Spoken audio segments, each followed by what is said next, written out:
Colonia de Roanoke. Los orígenes de uno de los misterios sin resolver más antiguos de América se remontan a agosto de 1587, cuando un grupo de unos 115 colonos ingleses llegó a la isla de Roanoke, en la costa de lo que hoy es Carolina del Norte. Se decidió que John White, gobernador de la nueva colonia, navegaría de regreso a Inglaterra para reunir una nueva carga de suministros. Pero, tan pronto como llegó, estalló una gran guerra naval entre Inglaterra y España, y la reina Isabel I convocó a todos los barcos disponibles para enfrentarse a la poderosa armada española. En agosto de 1590, White finalmente regresó a Roanoke, donde había dejado a su esposa e hija y a su nieta recién nacida. No encontró rastro de la colonia ni de sus habitantes, y pocas pistas sobre lo que podría haber ocurrido, aparte de una sola palabra: Croatoan, grabada en un poste de madera. La colonia había sido cuidadosamente desmantelada. No había cadáveres ni señales de que hubiera sido objeto de violencia. Algunos baúles que White había enterrado en el suelo fueron desenterrados y su contenido esparcido. White creía que nativos carroñeros hicieron esto más tarde, después de la partida de los colonos. White quería buscar a los colonos en otra isla costera, pero un huracán lo obligó a regresar a Inglaterra. Nunca más volvió al Nuevo Mundo. Creo que la colonia se trasladó a por lo menos 3 lugares diferentes después de dejar la isla de Roanoke. La mayoría de los que sobrevivieron se asimilaron a las poblaciones indígenas, principalmente a la tribu indígena Lumbee. Debido al tiempo transcurrido y a la falta de documentación, el destino de la colonia perdida sigue siendo desconocido. Incidente del Paso Dyatlov. A lo largo de los años han surgido innumerables teorías en un intento de explicar el incidente del Paso Dyatlov. Aún así, nadie ha logrado resolver el misterio. Pero lo que la gente creía que había sucedido era que el grupo estaba gritando y huyendo. ¿De qué huían sigue siendo un misterio? Las personas han intentado resolverlo durante años, incluso décadas. Cuando un grupo de excursionistas no regresó a tiempo, se envió un equipo de búsqueda para encontrarlos. Lo que hallaron fue inquietante y extraño. Muchas personas se preguntan si estos misterios pueden llegar a resolverse. Cuando un grupo de 10 excursionistas del Instituto Politécnico emprendió un viaje, 9 de ellos eran estudiantes y graduados del instituto. El líder era Igor Dyatlov, la 10ª persona del grupo y profesor del instituto. El paso fue posteriormente nombrado en su honor debido a lo que ocurrió en ese viaje. Cuando partieron hacia el Paso Dyatlov, en enero de 1959, ocurrió algo que nadie podría haber esperado. Al planificar el viaje, fijaron una fecha de regreso, pero cuando llegó esa fecha, no estaban en ninguna parte, y nadie había recibido noticias de ellos, lo que despertó preocupación y curiosidad en la comunidad. ¿Qué pudo haberle sucedido? Era la gran pregunta que todos se hacían. Una vez que el equipo de búsqueda partió, solo pasaron unos días antes de que se toparan con el campamento de los excursionistas. No era un campamento común, estaba completamente destruido. Lo peor fue que la tienda había sido cortada desde dentro, lo que indicaba una salida apresurada. La situación se volvió aún más extraña cuando encontraron todos los cuerpos de los excursionistas tendidos en el suelo no muy lejos del campamento. Pudieron identificar todos los cuerpos como pertenecientes a las personas que habían salido del instituto aproximadamente un mes antes. Lo que hizo que el incidente fuera aún más extraño fue que los excursionistas estaban solo parcialmente vestidos y presentaban heridas. Todos los miembros del grupo estaban heridos, no solo 1 o 2, y las heridas no eran menores, eran bastante graves. Por ejemplo, algunos miembros del grupo carecían de partes del cuerpo.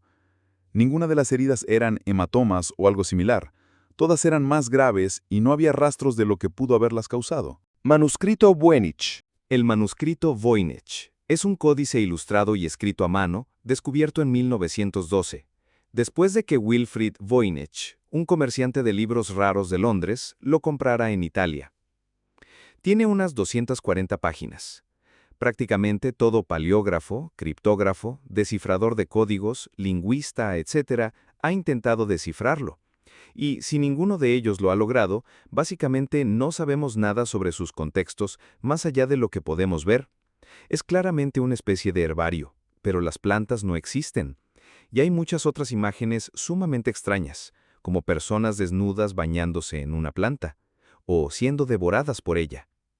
La escritura definitivamente parece texto, pero no está en ningún idioma o alfabeto conocido. Incluso Alan Turing, quien descifró la máquina Enigma nazi, se obsesionó con el manuscrito. En la actualidad, los estudiosos están utilizando algoritmos e inteligencia artificial para intentar descifrarlo. Una teoría popular es que fue escrito en hebreo antiguo, pero con anagramas. Otra sostiene que podría ser la broma más elaborada de la historia de la humanidad. La plaga del Valle de 1518. Durante casi un milenio, los historiadores medievales informaron con frecuencia sobre brotes fenomenales conocidos como la manía de la danza. Hombres y mujeres comenzaban a bailar durante días sin interrupción hasta morir trágicamente por una combinación de shock, agotamiento y paro cardíaco. Los primeros casos registrados ocurrieron en el siglo VII, y en los siglos previos a 1518 surgieron varios ejemplos notables.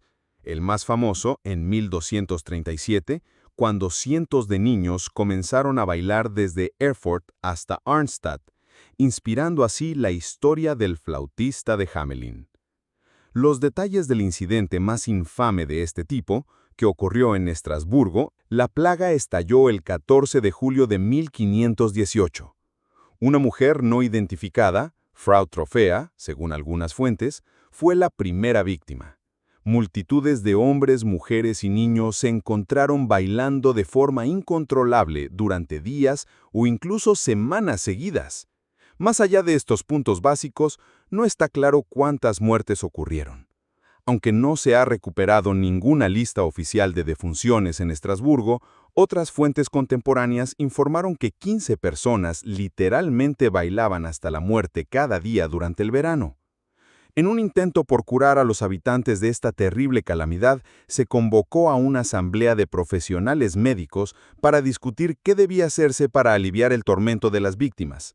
La solución: música. Se improvisó rápidamente una banda en el ayuntamiento y las víctimas fueron llevadas ante los músicos y obligadas a escuchar mientras su agonía continuaba sin interrupción. Según una fuente, alrededor de 400 personas fueron lentamente bailadas hasta la muerte al mismo tiempo, mientras sus amigos y familiares no afectados no podían hacer nada más que mirar impotentes. Como la manía de la danza se había asociado durante mucho tiempo con la maldición de San Vito, San Juan Bautista en otras versiones, muchas de las víctimas, en un último acto de desesperación, saltaron frente a una estatua del santo y comenzaron a flagelarse desesperadamente.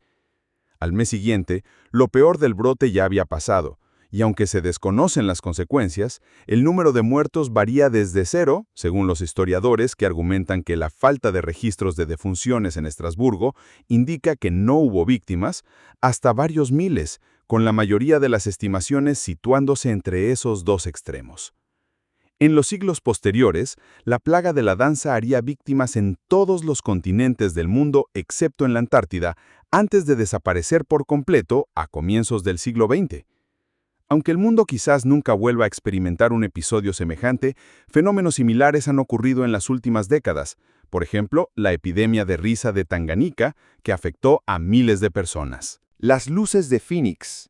El 13 de marzo de 1997, jueves, alrededor de las 22 horas, Mike Kristen, en Moon Valley, filmó la aparición y desaparición de un arco de unas 9 luces grandes y brillantes, de color ámbar o naranja, en dirección a las montañas Estrella, al suroeste de Phoenix. Aunque fue reportado localmente, el incidente no apareció en las noticias nacionales hasta junio, cuando USA Today, CNN y NBC News publicaron reportajes el mismo día, y el vídeo de Kristen fue transmitido por la televisión nacional. Los controladores aéreos del Aeropuerto Internacional Sky Harbor, en la zona sur central de Phoenix, que vieron las luces, no detectaron nada inusual en sus radares. Del mismo modo, también se informó en junio que la base aérea de Luke no había registrado nada anormal en el radar, ni la Fuerza Aérea había reportado actividad alguna que justificara las luces, aunque esta historia cambiaría a finales de julio. Finalmente, el 26 de julio de 1997, se informó que la capitana Eileen Beans, de la Guardia Nacional de Arizona, descubrió que las luces de Phoenix filmadas por Mike Kristen y varios otros eran bengalas de iluminación nocturna LUU-2, de 2 millones de candelas, lanzadas desde 8 aviones A-10 Warthog del 104 Escuadrón de Caza de la Guardia Nacional Aérea de Maryland, en su camino de regreso a la base aérea Davis-Monthan en Tucson. Las luces grabadas en video estaban aproximadamente a 115 kilómetros de Creston, detrás de las montañas Estrella y no delante de ellas como parecía, y probablemente se encontraban a una altitud inusualmente alta de 4.500 metros. El avistamiento de una formación en forma de V, de entre 5 y 7 luces, con una envergadura de hasta 1 milla, y que cruzó el estado en silencio de noroeste a sureste, a unos 1.500 metros, fue el evento 1 de Hamilton. Su evento 2 fue la aparición de un objeto negro triangular con una envergadura de hasta 2 millas.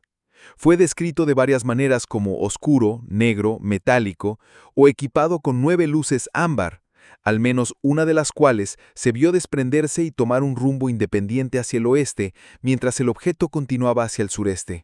3 aviones de combate fueron enviados desde la base aérea de Luke para interceptar el objeto más cercano, que entonces realizó un rápido ascenso vertical dejando atrás al avión.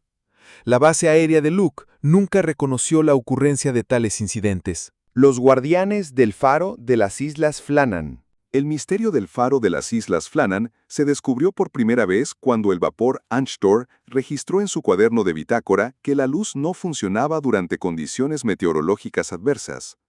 Esto se confirmó posteriormente cuando el barco de relevo Hesperus llegó a la isla y la encontró en un misterioso estado de desorden.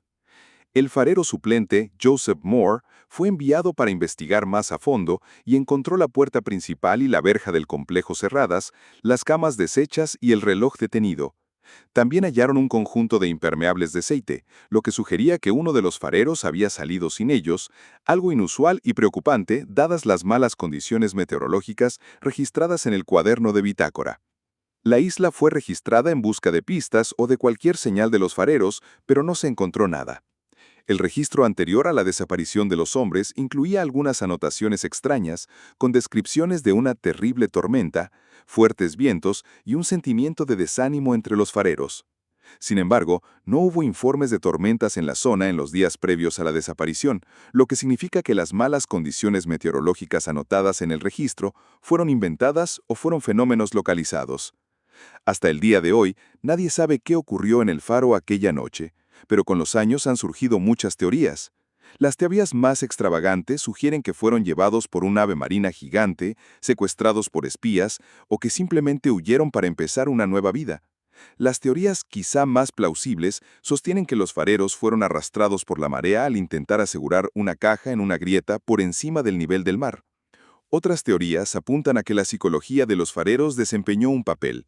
MacArthur tenía fama de pendenciero y era conocido por ser violento. Algunos sugieren que una pelea comenzó al borde del acantilado, provocando la muerte de los hombres.